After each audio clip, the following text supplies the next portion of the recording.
សួស្តីនេះគឺជារបៀបជូនដំណឹងអំពីការដាក់ប្រាក់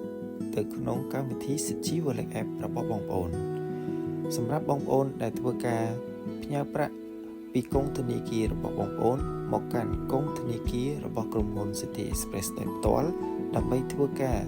ដាក់ចំនួនទឹកប្រាក់ទៅកាន់កម្មវិធីសិទ្ធិ Wallet App របស់បងប្អូនបាទអញ្ចឹងបន្ទាប់ពីបងប្អូនបានធ្វើការផ្ទេរប្រាក់មកកាន់កុងធនាគាររបស់ City Express ដោយផ្ទាល់រួចសូមបងប្អូនរក្សានៅវិក័យប័ត្រផ្ទេរប្រាក់របស់បងប្អូនបន្ទាប់មកសូមចុចទៅលើពាក្យថាជូនដំណឹងអំពីការដាក់ប្រាក់បាទត្រង់កន្លែងនេះសូមបងប្អូនបំពេញចំនួនទឹកប្រាក់ដែលបងប្អូនបានធ្វើការផ្ទេរប្រាក់មកកាន់កុងធនាគាររបស់ City Express